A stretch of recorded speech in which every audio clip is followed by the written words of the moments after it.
Lord, we thank you, O God, sa lahat-lahat. Sa matagal na panahon, mula na magsimula kami, Panginoon, sa daily devotion. Thank you, Father. Naniniwala ako, Diyos, na ang oras na ginugugol namin, Panginoon, ay hindi mo makalilimutan. Ang mga pangako mo na aming pinanghawakan, ang mga salita mo na naipahayag, O Diyos, ay hindi babalik sa iyo na hindi natutupad ang layo nito. Dalahin po namin ang iyong banal na Espiritu na mangusap sa amin. Dalahin po namin naman na mabuksan ang aming puso, ang aming isipan sa mga katotohanan na dapat naming isabuhay. At dalahin din po namin, O Diyos, panghawakan namin ang iyong mga salita na ito ay buhay, makapangyarihan, Panginoon, at tunay nga tinutupad ang kalooban mo. Sa pangalan ng Panginoong Jesucristo, Amen and Amen. Palakpakan po natin ang Panginoon. Hallelujah. Magandang umaga po sa bawat isa. Happy Jesus Day for each and every one of you. Hallelujah. Tunay nga, napakasarap na sa umaga kasama mo ang Diyos at naririnig mo ang kanyang mga salita. Hallelujah. Sa mga nakakamiss, naka-absent sa ating daily devotion, we still in the book of Job. Baka yung iba nabibigla, Pastor, bakit naman ganyan ang book of Job? No? Puro ng problema, ng kapigatian, ng bitterness, no? Lahat ng meanness nandun na. But I tell you, brothers and sisters, tapusin mo ang pagbabasa nito sapagkat ang nakikita mo lamang ay yung mga problema, pero hindi mo nakikita na ang Diyos ay kumikilos sa gitna ng problema ng lahat ng kanyang mga anak. Hindi porke may problema ang Kristiyano ay natutulog ang Diyos. Sabi nga ni Gary Valenciano, natutulog ba ang Diyos? Ang sabi ng Bible, hindi siya natutulog. Hindi na ang kanyang pagtingin sa atin, no? Alam niyo ba yung tinatawag nating kalukap na mata? No, hindi niya pinipikit 'yon. Ganun siya ka-attentive sa bawat isa sa atin. Nakatingin ng Diyos sa iyo, nakatingin ng Panginoon sa pamilya mo. Nakabantay siya at walang bagay na nagaganap sa buhay mo na hindi alam ng Diyos. Hallelujah. So praise God at tunay nga sa mga kapatid natin, lakasan niyo po ang inyong loob. Hallelujah. Good morning sa inyong lahat. Hallelujah. Good morning sa mga kapatid natin sa Laguna. Nandiyan ba sila? Okay. Sa Pampanga, Santa Rosa, hallelujah, sa Cavite, at sa Taguig. Praise God. Good morning po sa inyo. Sister Letty, talagang miss na miss. No? Miss na miss ka na namin. Praise God. Hallelujah. Ngayon tuloy natin ang ating pag-aaral sa salita ng Diyos. Sabi nga natin, pagkatapos magsalita ni Eliphaz, now sumagot kagad si Job. Kung naalala nyo ang naganap kahapon, na sabi nga talagang naggawa na si Eliphaz ng mga maling yung gawa-gawang paratang. Kasi ipinipilit nilang tatlo na kaya nagdurusa si Job ay kasi nagkasala siya. Mga kapatid, hallelujah. Nakakalungkot isipin na dumating ang kanyang mga kaibigan hindi para maging kaibigan. Para silang mga mangangaral na ipinangangalandakan ang kanilang karunungan. So, Pastor, ibig sabihin masama ang gali ng mga preacher. Kapatid, may tamang oras, panahon para mangaral. But when it comes to needs, if a person needs comfort, dapat comfort ang ibigay, no? Sympathy kung sympathy, empathy kung empathy, no? So, hallelujah, yun na nga, baksak na nga yung tao, sinermonan mo pa. Sa halip na lumakas sa loob, lalo mo pang dinikdik, idiniin, no? Parang yung kanta ni Michael B., no? Na sinaksak mo, dinurog mo, nilagyan mo ng asin, no? So, ganun mga kapatid, be sensitive. Hallelujah. Kung ikaw yung taong yun, anong gusto mong marinig? Kung ikaw ang taong nagdurusa, anong gusto mong maranasan? Hallelujah. So, ang tugon ni Job is this. Ito naging tugon niya. Sinubukan niyang hanapin ang Diyos. Ang sagot naman ni Job, hanggang ngayon, masama pa itong aking nasa loob, pagkat napakabigat ang parusa sa akin ng Diyos. Sa ating pag-aaral, pinapahayag ni Job na ang lahat na naganap sa kanyang buhay ay kagagawan ng ating Diyos. Okay? So, nakita niyo po ito, no? At ito po ang nasa kanyang puso, no? Ito po ay katotohanan. Anong katotohanan? Katotohanan na kanyang nadarama. Katotohanan na kanyang alam. Pero iba ang katotohanan na galing sa Diyos. Ang katotohanan na nagpapakita kung ano ang ginagawa ng Diyos sa gitna ng mga pangyayari sa ating buhay. Kung alam ko lamang kung saan siya matatagpuan, siya'y aking hanapin, aking pupuntahan. Alam nyo, kahit matindi ang pagdurusa ni Job, isang bagay ang lagi niyang hinihiling, ang makikita niya ang Panginoon at makaharap niya. Kaya mga kapatid sa inyo, kung merong mga pagsubok tayo, kung tayo ay naghahanap ng kasagutan, yung kasagutan na yon ay makikita nyo sa ating Panginoon. At tunay nga makakaasa ka na ikaw ay tutulungan niya. Amen? Hallelujah.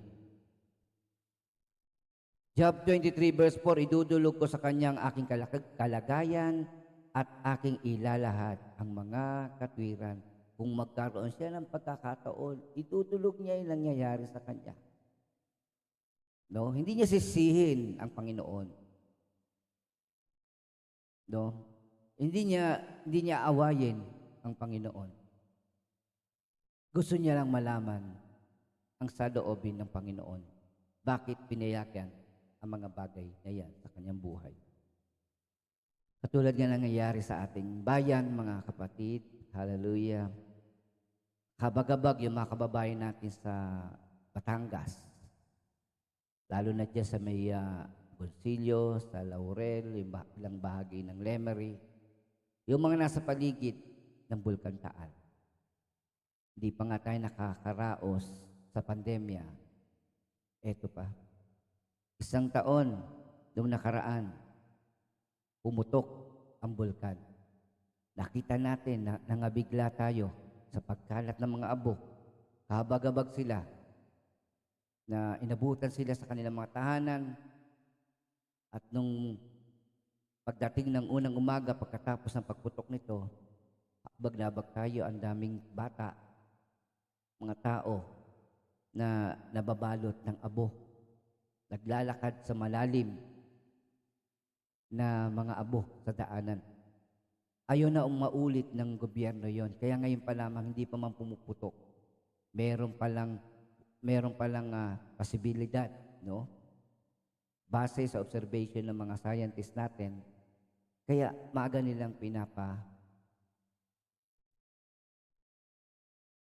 nilang inililipat ang mga tao mula sa patungo sa ligtas na lugar. Bakit po? Kasi naranasan nila at ayaw na nila maulit. Ayaw nila maulit na merong mabingit sa kamatayan, sa danger, sa panganib. So, ang tanong sa amin, bakit pinapayagan ng Lord yung kung mahal niya tayo, bakit niya hinahayaan magkaganon ng bayan natin, ang ating mga kababayan? Kapatid, ang Diyos, alam niya ang kanyang ginagawa. Ang tao, ang hindi niya alam kung ano ang kanyang gagawin. Alam niyo po, sa mga pagsubok na ito, makikita natin ang kabutihan ng Diyos. Nakikilala natin siya sa pamagitan ng mga bagay na ito. Bakit ko po nasabi? Sapagkat sa lahat ng bagay, ang katapusan ng mga pagsubok na ito ay ang tagumpay ng Diyos na binibigay niya sa bawat nananalig sa Kanya. Bakit bakit yung iba hindi? Kasi nga, sabi nga, ang sino man tumawag sa Panginoong Jesucristo ay maliligtas. Amen? Ang sino man tumatawag sa Panginoong Jesucristo ay maliligtas. At itong si Job, yun ang lagi niyang desire. Makita ang Diyos, makaharap ang Diyos, makausap ang Panginoon. Hindi para awayin, kundi para idulog niya ang kanyang kalalagayan sa Panginoon. Kaya sa araw na to, lagi niyo idudulog ang buhay niyo. Maganda man o hindi maganda ang sitwasyon, may problema man o wala, idulog mo ang buhay mo sa Panginoon at iingatan niya ikaw, ang pamilya mo at lahat-lahat. Amen? Kaya kapatid, pwede nga pakisabi mo sa mga kasama natin, sa mga kapatiran natin, ipagkatiwala nyo lahat-lahat kay Kristo, kapatid. Kapatid, ipagkatiwala nyo ang lahat kay Kristo. Amen? Sige po, itype nyo po dyan, ipagkatiwala mo lahat. Nasa harap ka ng tindahan. No? E di sabihin mo, Lord, pinagkakatiwala ko po, O Diyos, ang benta, ang aking tindahan, ang natunay nga pagpalain mo po, O Diyos, sa pangalan ng Panginoong Jesucristo. Tunay nga, hawakan ng Panginoon yan, ingatan yan, no? Hindi kayo mapasok ng mga magnanakaw o ang inyong kabuhayan ay hindi magalaw ng kaaway. Ipagkatiwala mo yan sa ating Diyos. Amen? Kasi tapat ang Diyos na ingatan ka. So kapatid, idudulog ko sa Kanya ang aking kalagayan at aking ilalahad ang mga katwiran. No? Ang iba sa atin ay isipin, kung makasama ulit pamilya ko, gusto ko ulit magkaroon ng trabaho, gusto ko ulit magkaroon ng kabuhayan. So, yun ang desire. Pero ito si Job, ibang klase. Ang gusto niya, makasama, makita ang Panginoon. Sapagkat alam niya, siya lamang, ang Diyos lamang ang makatutulong sa Kanya. Ibig kong marinig ang Kanya sasabihin ng aking malaman ang Kanyang gagawin. Kapangyarihan niya kaya'y pairalin, hindi ang gayon sa akin din niya gagawin. So sabi nga natin, may pag-aalinlangan siya na baka hindi siya tingin, o baka hindi siya tulungan. But I tell you brothers, kaya ito naiisip ni Job kasi hindi niya palubusang nakikilala ang ating Panginoon. Ito ang isa sa naging bunga ng pagsubok na dumating sa kanya. Nakilala niya ang Panginoon sa personal na pagkakataon. Through a personal relationship.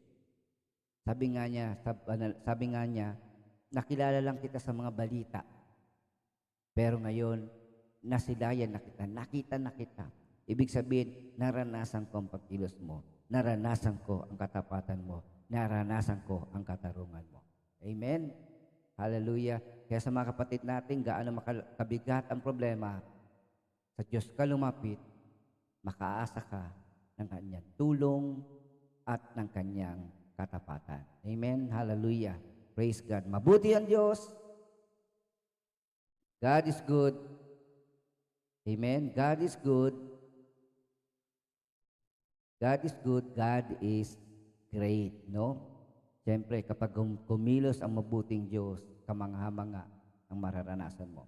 Ako ay matuwid na haharap sa Kanya upang patunayang wala akong sala. Sabi nga, ito ang gusto niyang concern siya kasi. No? Concern siya sa kanyang relationship sa Panginoon ever since. Ibig sabihin, iniisip niya ang kanyang kalalagayan sa harap ng Diyos. Iniisip niya na baka hindi, sabi nga gusto niyang idulog sa Panginoon ang kanyang sitwasyon at patunayan na siya ay walang sala. He need the justice of God. He need the help of God. He need the wisdom of God upang matigil na ang mga bagay na nagaganap sa kanyang buhay. Sa dako silangan, hindi siya matagpuan. Wala rin siya sa gawing kaluran. Di ko rin makita sa dakong ilagaan sa bandang timog. Wala ni bakas man. Alam niyo, mapalad tayo sapagkat ngayon, sa panahong ito, meron tayong Kristo.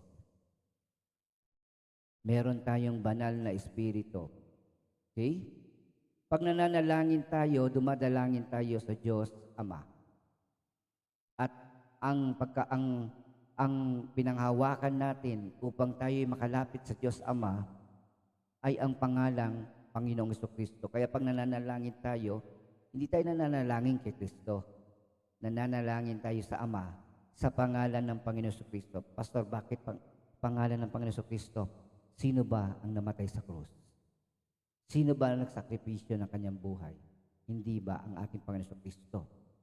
Mga kapatid, higit sa ginawa ni Pablo, higit sa ginawa ni Pedro, higit sa ginawa ng iba pang mga santo, ang ginawa ni Kristo. Si Kristo ang tunay na mabuti.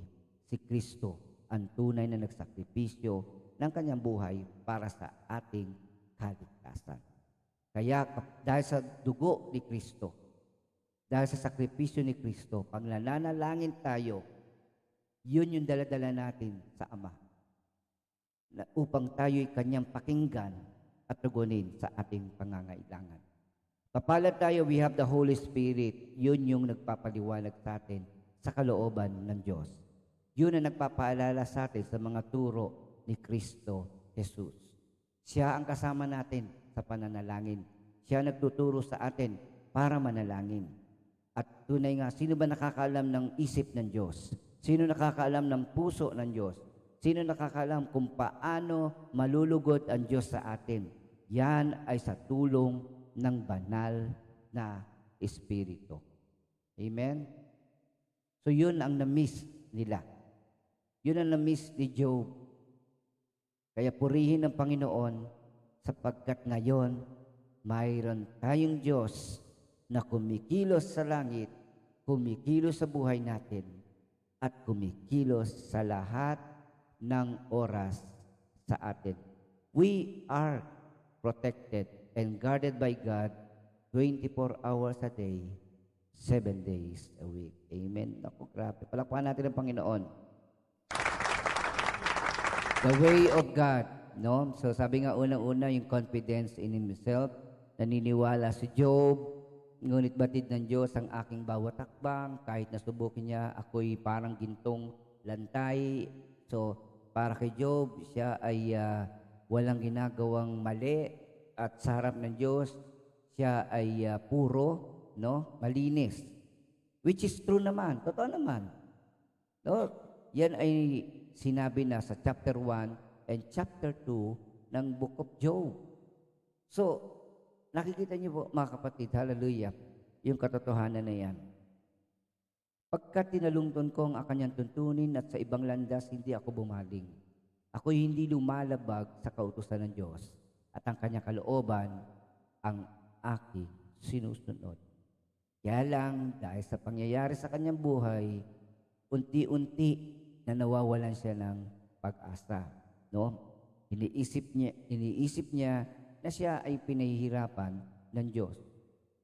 Ang sabi ng Job 23:13, walang makababago sa kanyang adhika. Ang iniisip niya ay siya niyang ginagawa. Kung anong gustuhin ng Diyos, mangyayari. But brothers and sisters, ang Diyos ay mabuti. I-type niyo nga po dyan, ang Diyos ay mabuti. At hindi siya gagawa ng anumang bagay na ikapapahamak ng tao. Ang Diyos ay mabuti, hindi siya gagawa ng anumang ikapapahamak ng tao. Bakit ko po sinabi ito? Lagi nating iniisip na ang Diyos ang pumapatay, ang Diyos ang nananakit, ang Diyos ang nagpapahirap sa tao, pero hindi po totoo yan. Una-una, nasasaktan tayo dahil sa kasalanan natin. Napapahamak tayo dahil sa pagsuway natin. Lagi lang natin iisip na ang Diyos ang may gawa nito sa atin. But I tell you, brothers and sisters, kasalanan ang dahilan. Kaya tayo napapahamak. There is a way, sa tingin ng tao, yung daan na yun ay tuwid, pero ang dulo nun ay kapamakan. Ang tao po ay parang tupa. Malabo ang mata. Hello? Malabo ang mata. Na hindi niya nakikita yung future. Akala niya tama ang kanyang daan, tama ang kanyang pamamaraan, pero ang dulo nun ay kapahamakan. Kaya sabi nga, para hindi mapahamak ang santupa, kailangan niya makinig sa kanyang pastol. Sa kahinaan ng kanyang mata, malakas naman ang kanyang pandinig. Kaya kapatid, lakasan niyo ang inyong pandinig upang marinig niyo ang kapahayagan ng ating Diyos. Amen? Hallelujah. Tuloy natin. Ang pinasimulan niya sa akin ay lulubusin. Ang marami niyang balak ay kanyang gagawin. Kaya ako'y natatakot humarap sa kanya. Maisip ko lamang, ako ay takot na. Pinapanghihina ng Diyos itong aking loob. Sa makapangyarihan, malaki ang aking takot. Sapagkat kadiliman ang nasa aking palibot, lambong ng dilim sa mukha ko ay bumabalot. Ito ang unang bahagi ng pagtugon ni Job. This is the third round. No, ito na yung last round ng kanilang usapan. So mga kapatid, hallelujah, ano ang matatandaan natin sa kabanatang ito? Na sa lahat ng pagkakataon, ang hangarin ni Job ay makaharap ang Panginoon at idulog sa Kanya ang kanyang kalagayan. Idulog sa Diyos ang kanyang kalagayan. Sa Diyos mo ilapit lahat. Makakaasa ka ng katugunan. Sabi nga, cast all your cares upon Him. And sabi nga natin, for He cares for you. The King of Kings, the Lord of Lords, the Creator of heaven and earth, one God forever and ever, loves you and me. Sa araw na ito, kapatid, walang ibang tatawagin, walang ibang pananaligan, kundi ang ating Diyos na buhay.